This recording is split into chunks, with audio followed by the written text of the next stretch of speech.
Power यदि गलत हाथ में चली जाए तो आप सोच नहीं सकते कि कितना नुकसान कर देती है।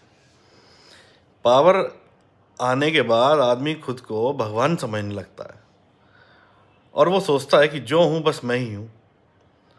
और जिस बेचारे को उस व्यक्ति से काम लेना होता है, जिसके पास पावर है, वो उसके आगे पीछे बस दौड़ता ही रहता है।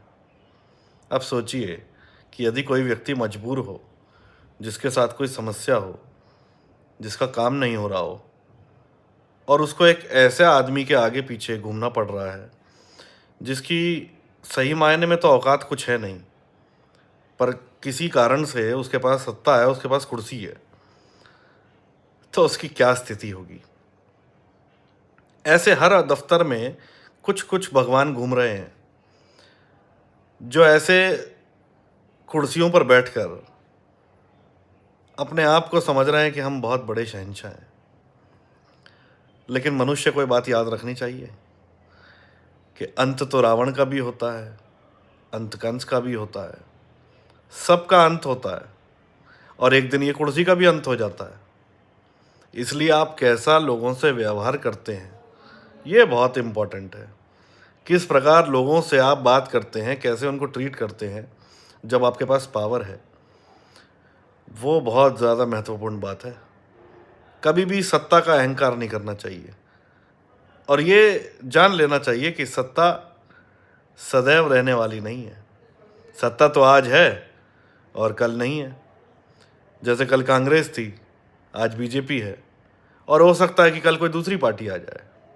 सबका एक अपना दौर होता है, सबका एक अपना समय होता है।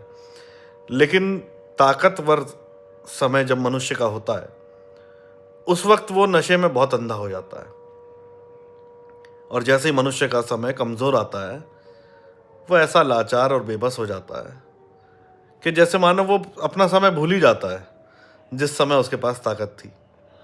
इसलिए ताकत का कभी दुरुपयोग नहीं करना चाहिए। यदि ताकत आई है, यदि पावर आई है, तो उसका सदुपयोग होना चाहिए। अपने से कोई अच्छा काम ना भी हो पाए तो भाई किसी गलत व्यवहार के चक्कर में पड़कर किसी का नुकसान मत करो। अपने से दूसरे के लिए कुछ अच्छा नहीं भी कर पाओ तो किसी के साथ गलत मत करो, किसी के साथ नाजायज़ मत करो, क्योंकि समय का चक्र तो ऐसा है, वो लौट कर आता ही है। इसलिए बहुत ध्यान से ये बात स्मरण रख लें कि अंत सब चीज़ों का होता है, सब चीज़ों का समय आता है। जैसे वस्तुएं आती हैं वैसे वस्तुएं जाती भी हैं।